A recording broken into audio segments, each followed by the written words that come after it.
It's your Tuesday daily delivery. I am Michael Rand. It is a busy day on the show. Got a lot of Vikings talk coming up here in a little bit, as we often do on Tuesdays. Andrew Krammer, film review, taking a look at the bend but don't break defense. Is that a polite way of saying the defense isn't all that great, but you're just hoping to hang on for one more play? Or is it more of a philosophy that is working? Got to get to a big Gophers basketball recruit as well. Some saying the biggest in almost 20 years. And I'll get to Minnesota United bounced from the playoffs here in just a moment, too, as part of the opening segment. First, though, what did I miss? The Wild in free fall mode, panic mode, a mess of their own making. They lose again, 6-3 on Monday night. They are now 0-3 to start the season. They've given up 20 goals in 3 games. And, you know, maybe more troubling than that is just the sense that panic is already setting in Game 3 of an 82-game season. By that, I mean Marco Rossi, the excellent young rookie they have up right now, ready to play center. A healthy scratch, Game 3. Guy who led the NHL, the entire NHL in preseason scoring. Preseason being what it is, take it for what it is, but showed, at least in that part in camp, that he belongs here. Has not been getting the opportunities in the first 2 games. Didn't play many minutes in that second game. And then a healthy scratch in Game 3. Now, there was a chance he was still going to play if Matt Zuccarello couldn't go, but Zuccarello ended up being healthy enough to play. So Marco Rossi on the bench for the 3rd game of the season. You know, Dean Evason, the head coach, saying it's a time for Marco Rossi to reset, come back stronger. I don't know. It seems like a panic move to me. It seems like there's a little bit of a push-pull here between who Dean Evason wants and who Bill Guerin is giving to him. I don't know. Maybe I'm off base on that. I don't know. I don't have any real deep insights into that, any deep reporting on that. That's just how it feels sometimes when a young player is on the roster but doesn't play, that there's a difference of opinion sometimes in whether he belongs and how much he can contribute. So I sure hope he's back in the lineup soon, because he is a key to this season, a key to this team. And I frankly think it's too soon to pull the plug. Game 3 of the season. He's not the problem. The problem is everything else about the Wild's game. 20 goals in 3 games. Another piece of troubling information to come from this game is that after the game, Dean Evason thought that this was a step in the right direction. I get it. I get what he's trying to say. Let's just let him use his own words here for a minute. We played a very strong game. We did so many really good things in that hockey game, and you're exactly right. Funky bounces did not go our way. Nobody's going to feel sorry for the bounces going the other way, but we have to believe that those bounces aren't going to continue to go that way. And obviously, you can think of the goal, the dumping goal in particular. There's other situations where there's a 50-50 situation, and it slides the other way. It goes to the negative side. It's not going to continue to do that if we continue to work as we did tonight. So, yeah, I mean, if you looked at this game objectively, you might say this was, the best of the 3 they played. I mean, I know it was 6-3. They gave up an empty netter late. They gave up a power play goal, I think, late that made it a little bit more lopsided. But still, you lost 6-3 on your home ice. You've given up 20 goals in 3 games. I don't know if Dean Evason really means what he's saying, or if he's trying to convince himself, convince his players of what he's saying. But this is a mess right now. Filip Gustavsson got the start in goal, gave up 5 goals. The goaltending is a complete mess right now, and that's a mess, like I said, of their own making. They had a decent situation last season with Cam Talbot and Kaapo Kähkönen, completely ripped it up going into this season with Marc-Andre Fleury and Filip Gustavsson. Of course, Jasper Wallstedt waiting in the wings, but he is still just 19 years old. How soon he is able to get here and be a contributor is a great question.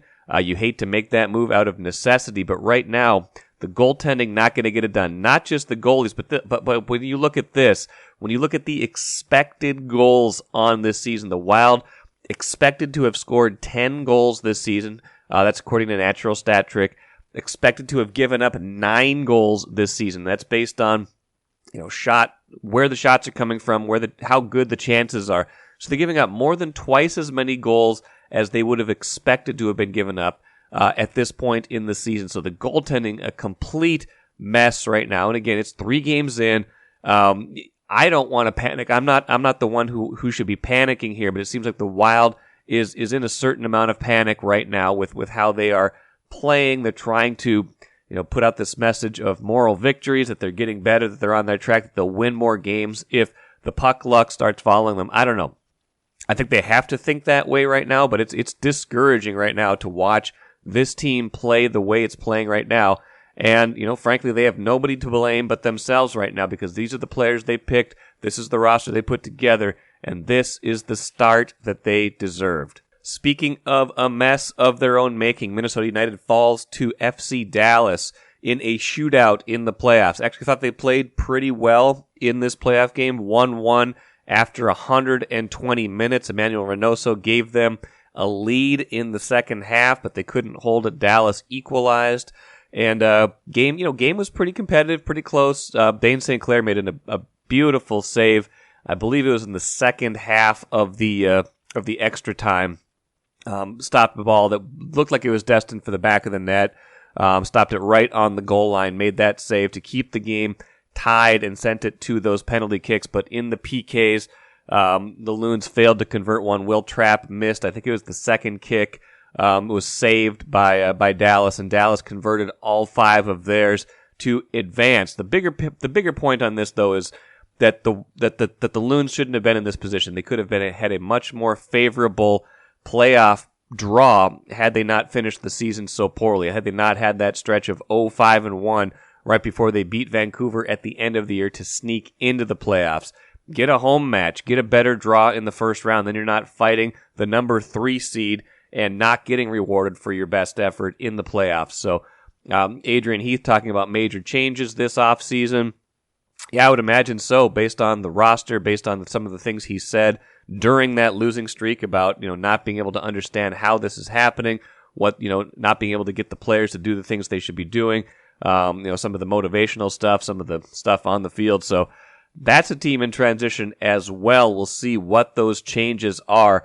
But the biggest change right now is they're not playing. Season's over for the Loons. They've made the playoffs 4 years in a row, but not much to show for it this year, and plenty to think about this off-season. Take a playcation to Mystic Lake. With 24/7 gaming, the good times never have to end. And you can satisfy your cravings at our restaurants and bars. Or relax in one of our luxurious hotel rooms. Those that play together, stay together. And don't forget to join Club M so you can spark new memories and bask in the rewards along the way. Follow the lights to Mystic Lake, where every day is play day. All right, let's bring in Andrew Krammer right now for a film review, looking back at the Vikings' 24-16 win over the Dolphins. Another game, Andrew, that they are not going to hang in any sort of museum, unless it's a museum of comedy, or I don't know what kind of museum would want that game. But it's not the same script every week because they're doing different things to achieve this. But we've been kind of talking about the same thing for a while, where they're not playing their best. Something always happens that allows them to pull the game out. And in this game, and in at least one other previous game, it's been turnovers, and especially like the defense hanging in, making enough plays until they can kind of make that difference-making play. And in this case, the big one was Harrison Smith making the strip of Jalen Waddle when Miami was going down to maybe maybe make the go-ahead score in that case. Andrew, is bend but don't break just a polite way of saying our defense isn't very good and we're just hoping that things get better, or is that an actual strategy that can be successful in the NFL? I think it's a strategy that is aimed to be successful in today's NFL because of how many game-breaking talents and offenses there are, right? And so the whole thinking behind it is, if you can employ a strategy where the primary example on any down on any given play is not giving up that big pass play, which the Sean McVays of the world, from Tom Brady to Aaron Rodgers, when they're playing well, to Patrick Mahomes and Lamar Jackson, they try to hit those shots on you at any given moment. And that's what this defense is trying to give away. And Jalen Waddle and Tyreek Hill are very capable of doing that at the same time as we saw. And even though they play this way, the Vikings are very much learning how to play this way, because they tried to do it and they still give up 385 yards. And I do think that's just passing. And I do think part of that has to do with the fact that they were playing against Skylar Thompson and then Teddy Bridgewater. And they actually changed it up a little bit. They started blitzing a little bit right out of the gate. They started playing more man coverage even toward the end of the game, which they typically haven't done. So they started to deviate a little bit from their plan. And I wonder if it's because they were playing what they thought is a lesser quarterback. And Teddy still got the ball out in some spots. I mean, obviously the Vikings deflected and intercepted 8 total passes combined.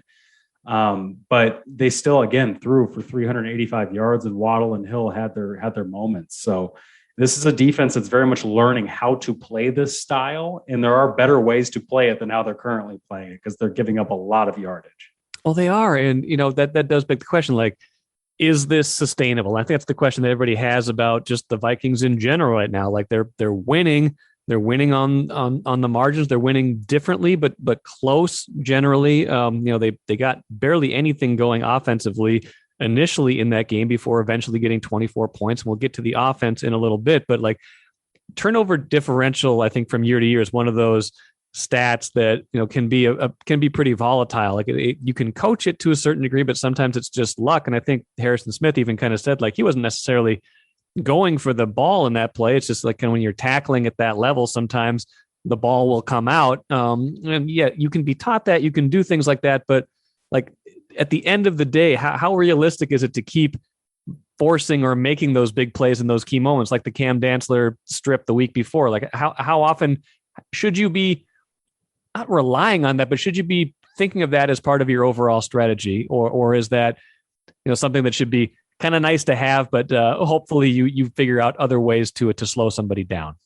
Oh, the Vikings absolutely believe you can coach it. They absolutely think it's certainly not something that is guaranteed, but they think it's something you can influence and try to at least force. And I think we're seeing some fruits of it, at least, because they spent the whole offseason doing things in practice, like Dalvin Cook would, take a handoff on really a walk-through speed, and Cam Dantzler would just kind of annoyingly come by and rip the ball out of his hands. They would just consciously do this stuff every day, to the point where it was kind of annoying for people like Alexander Mattison, Kenny Nwangwu, who had to kind of consistently deal with that every day. And so when Dantzler rips the ball out of Amir Smith-Marsette's hands, it's because he was doing that actually in training camp this summer. And I really do think that has some carryover. Now, is Jalen Waddle always going to bobble a pass directly into Harrison Smith's hands for an interception? No. Is Patrick Peterson always going to be able to sit on a route against Teddy Bridgewater, who telegraphs a pass to him for an interception? No. So I think there are elements of this that you can't bank on. And what won't keep happening, I counted this up. It's 4 takeaways in the last 5 minutes of the fourth quarter in their last 4 games. And it really happened in 3 games. Against the Lions, Bears, and then Dolphins. Between Metellus, Dantzler, Peterson, and Harrison Smith, that stuff's just that's not sustainable. The timing of when they happen is not sustainable. But they're building that margin for error at 5-1 now for the second half of the season that, frankly, they're showing too that they need that margin for error because of kind of how volatile they're playing.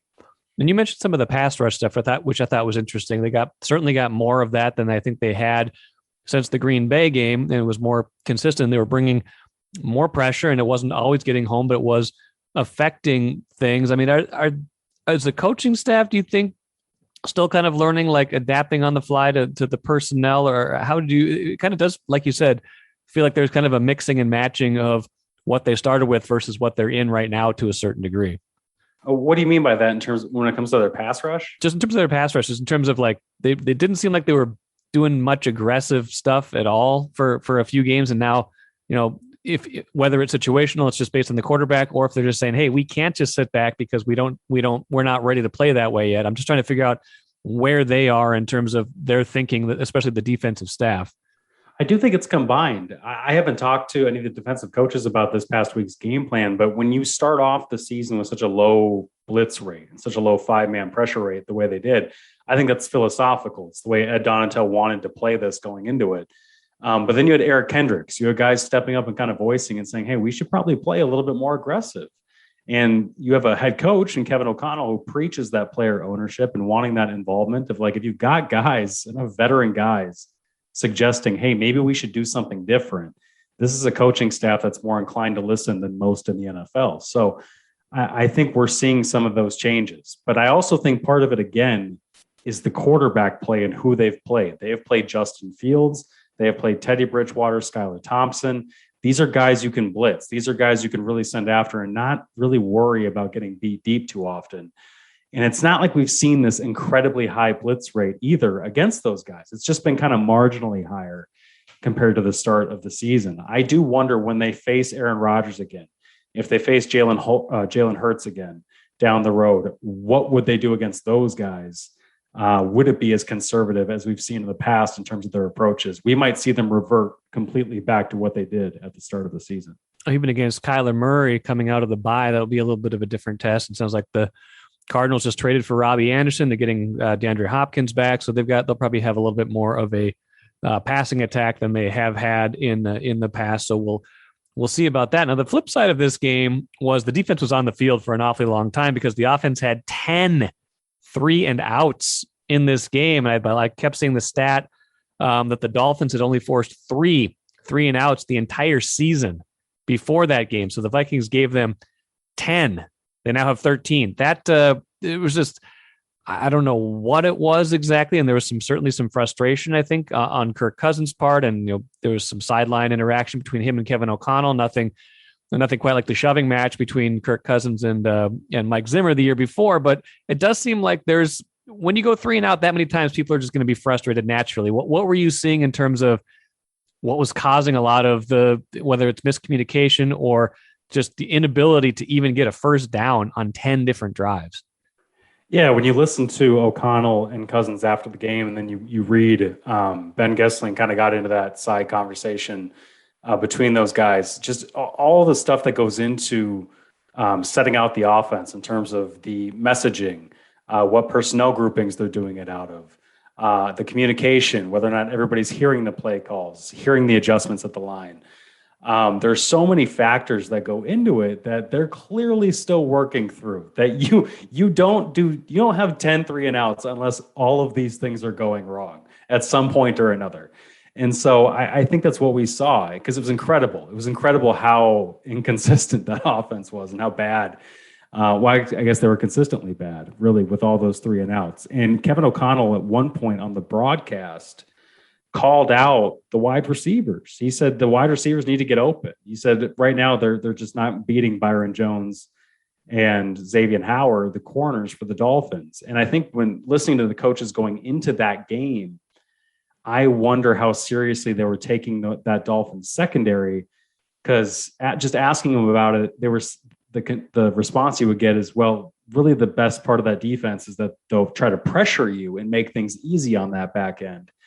And so maybe they're more focused on the protections than really trying to scheme the guys open on the outsides, and they just weren't winning one-on-one early. And you saw some deflections early on. Then you saw Kevin O'Connell try to target the backup nickel after the starting nickel got hurt, and that didn't work. The backup ended up getting a couple deflections. So they were just trying to press these buttons on offense, and it wasn't working. And then obviously the running game was completely non-existent until the very end. Right. I mean, because here's the thing. They got the two big plays, right? They got the run by Dalvin Cook for 53 yards and the big completion to Justin Jefferson where they finally sprung him for, I think, 47. So that's 100 yards on two plays. The rest of the day, they got 134 yards on 48 plays. So there's your, it's like 2.5, 3 yards per play on the other 48. And obviously those two plays are huge. One is a touchdown. The other one directly leads to a touchdown, but that's a hard way to live, especially when it felt like the 3 weeks before that, they were really living on 5, 6, 7 yards at a time and not 2 yards at a time. And then these massive explosive plays. Yeah. And I think it just goes to show too, how if they can't get that connection to Justin Jefferson going in the passing game, and they can't get Dalvin Cook going, and you find a way to stop what I think are the two top weapons on the Vikings offense, that things really kind of slow to a halt, don't they? They don't have a consistent other trigger to hit, and Irv Smith will pop up for 4 catches, KJ Osborne for a few here and there, but they need to consistently hit one of those two guys, and they just couldn't. And Kevin O'Connell talked about how the Dolphins played a lot of heavy base personnel, and how it took them a minute to adjust and find some answers for it in that game. And I would say so, because it took you 10 3-and-outs to find some answers. Yeah, especially the first 4 drives of the game were 3-and-outs. It was just a weird game. It's been a weird 6 games. I mean, they're 5-1. Nobody's apologizing for that. And, like Patrick Rossi and I talked about on Monday's show, it's like they're 5-1 and they certainly have room to play better, so they can take that from it. But they're also 5-1, and we don't really know how good they are yet. So I guess there's still a lot of questions that remain coming out of the bye. But to your point, you've given yourself some margin for error when you're 5-1, and it doesn't look like anybody else in this division is all that great either. Yeah, and there are 2 things that we should mention that are in their control that they have been very good at, and that is not turning the ball over, and that is not being penalized. They're now the second least penalized team in the NFL, behind only the Rams, Kevin O'Connell's former team. And they've got the aforementioned second best turnover differential. So if you can keep those 2 things up, that keeps you in these games, really, no matter who you're playing. At least it gives you a shot. They're not playing what the Dolphins did, which was the 5 penalties on 1 drive. Unbelievable. The Dolphins are playing so bad in that game that's why we're talking about a 5-1 Vikings team the way we're talking about them, is because of just how badly their opponents have played at times. But hey, they keep winning. Plenty to clean up, but they do get a week off. Then the Cardinals, who I think are 2-4, Washington, who I think is 2-4. I mean, the path is there for them to get to 7-1 before they got to play Buffalo. And at that point, they're in it's almost half a season in, and at that point, you have to stop saying, is this sustainable, and just say, how far can this thing go? Yeah, and who else is in the NFC? We see the Eagles they look like the only juggernaut on this side of the conference. So yeah, it seems wide open for them. All right. Well, thanks, Andrew. We'll catch up again in a couple weeks. Sounds good, Mike. Thanks. One of the best things we do on Daily Delivery every week is create poetry about silly Vikings victories. My least favorite team is my favorite team. We create Vikus. Keith Rashad and I do. Usually him. He creates the vast majority of the Vikings-themed haikus, and he has 4 of them, I'm told, this week. Sir, is that true? Absolutely. Do you want to just jump right in? I guess so. Okay, do it. A 7th round pick is better than Sweet Teddy. My heart is broken. Yeah. Skylar Thompson wasn't the problem for Miami, was he? No. The fact that they couldn't stop themselves from committing 36 yards of penalties on 1 offensive drive, all of which, by the way, looked legit. It wasn't just like, oh man, the refs are after us. Like, if you were a Miami fan, you'd have to look at the replay and be like, yeah, he definitely held him, or oh yeah, that was definitely a penalty. That was offensive pass interference right there. Well, allow me to read you my second haiku. Oh, okay, let's go. The Finns could have won, but they much preferred to cheat. A sea of yellow. Yeah, I mean, it was Miami certainly has some talent on offense. They outgained the Vikings like 2-1. It was like 458 to 234 in terms of pure yardage, but they hurt themselves the whole time. They with the cheating with the penalties and the interceptions, and obviously the huge fumble by Waddle. But it was just it's a strange game. It's strange for the Vikings to be the disciplined team. Here's my question for you. Okay.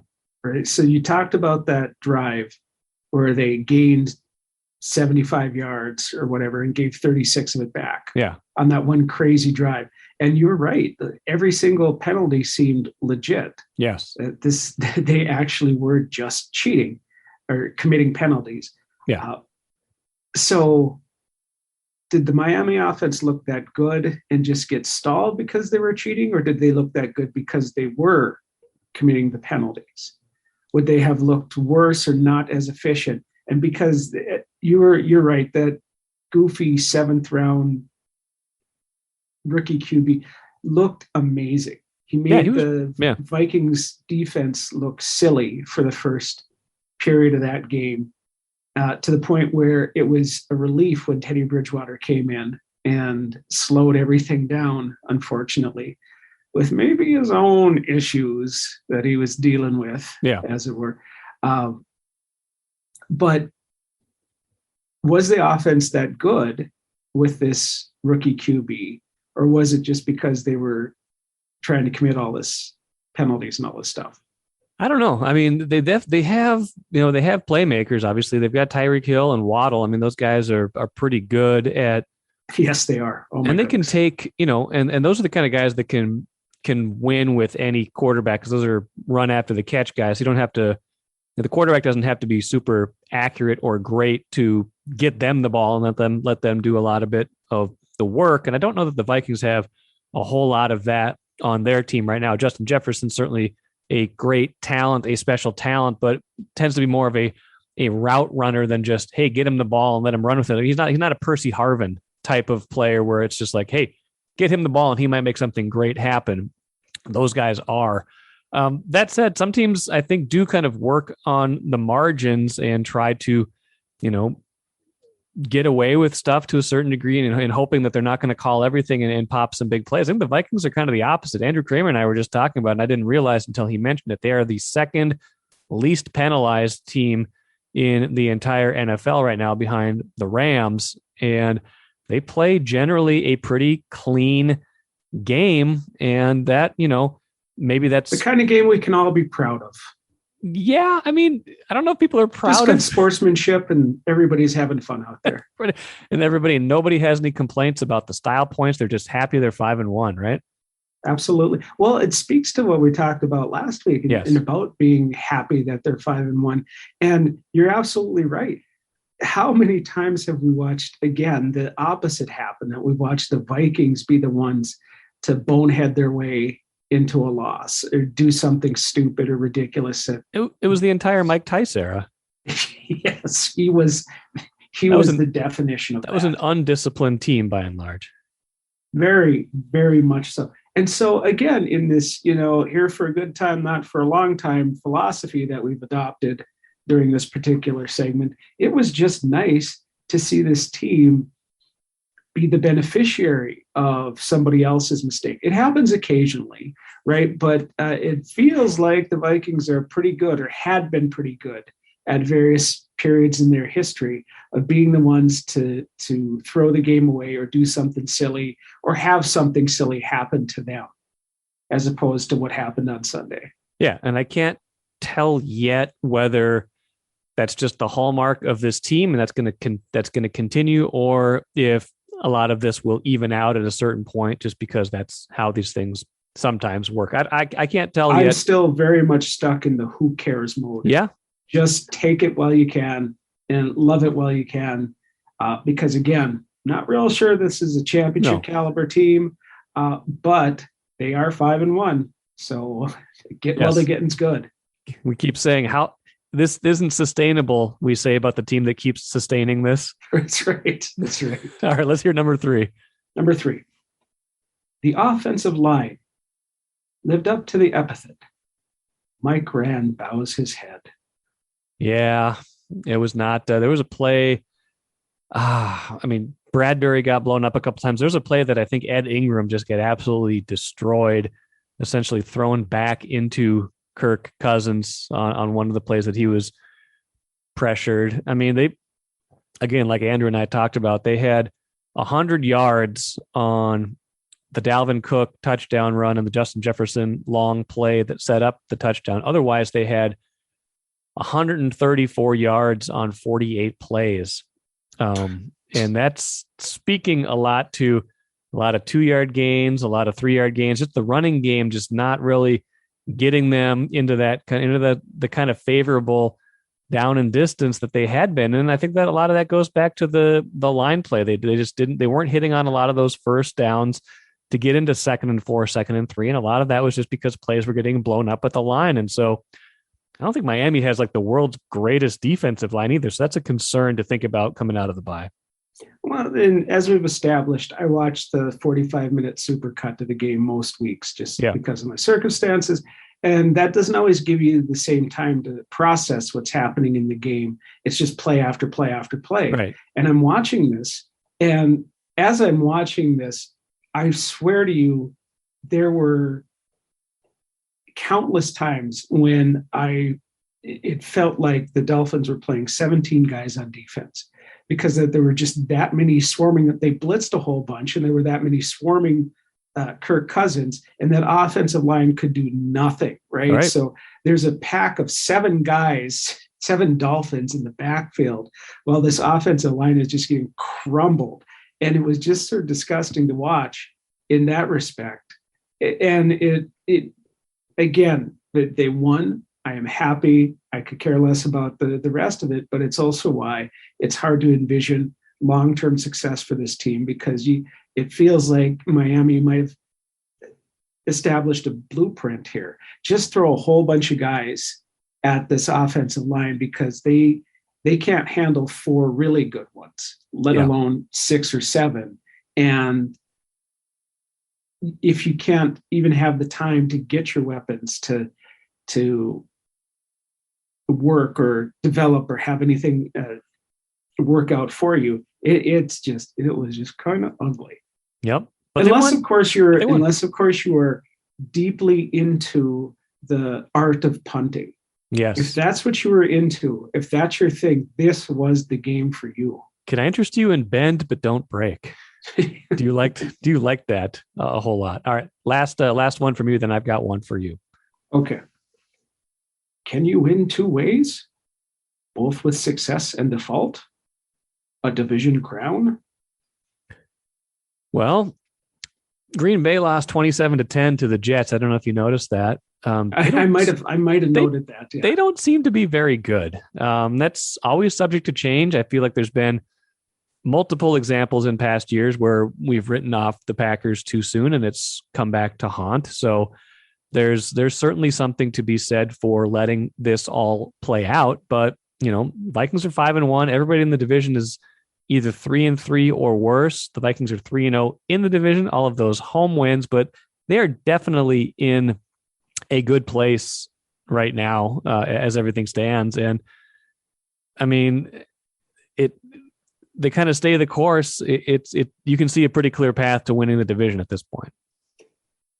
Well, there are many of us who've had that moment in life where you just meet that certain someone, and it doesn't take long before you know that there's a real connection there, and this is something meaningful and special, and something that that you haven't experienced before. That there's something real to this, right? That you met maybe the love of your life or what have you. And I'm starting to get that type of feeling about the crumbling of the Packers, right? This is starting to feel real. This is starting to feel like something I can believe in. You've been hurt before, but you're willing to let yourself be vulnerable in this case. I am open. I feel myself opening up in a way to the destruction of the Green Bay Packers that I haven't allowed myself to feel in so very, very long. Right. So this might be it. This might be the moment that our lovelorn Vikingsness has been waiting for when it comes to that team. It very well could be. Let me read you one quick before we get out of here. 10 3-and-out drives, enough to make a QB want to shove his coach.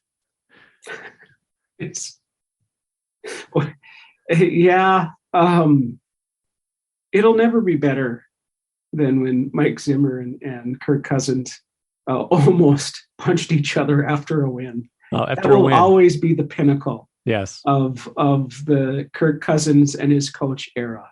Yes. But yeah, he doesn't seem like a very happy camper. 5-1 though, that's all that matters. As we keep talking about, not here for a long time, but for now, here for a good time. Now, one more postscript about the Vikings. I was thinking about this the other day. In terms of the quality of opponents, I don't think this was the toughest part of their schedule by any means, but they had to navigate these first 6 games with that London trip in the middle of it all. They won before going to London. They won in London. They won coming back from London. And then they won the game after that on the road in the heat in Miami.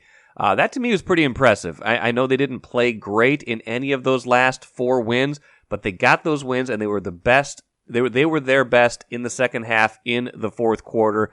So they've navigated that tricky travel stretch. I know there's going to be more coming up in the second half of the year.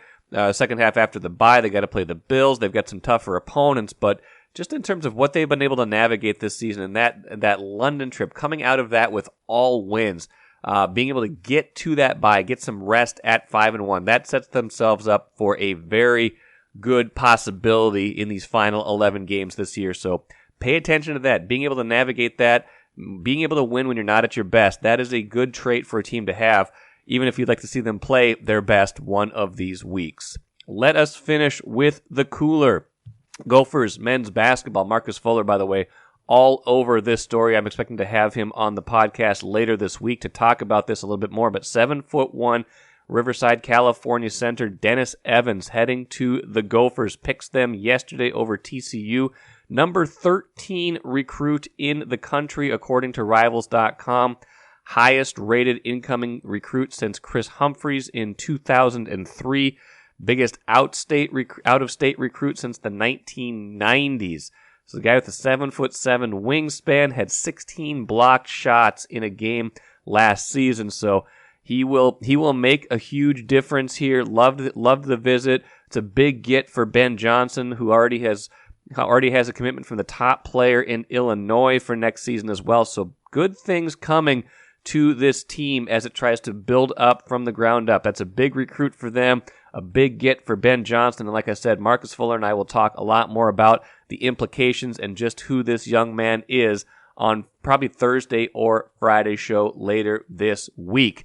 That will do it for today. Of course, tomorrow we got a lot of Timberwolves content. That season starting on Wednesday. Chris Hine will join me on Wednesday's show. Plenty of other good stuff coming up during the week as well. Thank you so much for joining me today. Enjoy the rest of your Tuesday. Be back at it again tomorrow.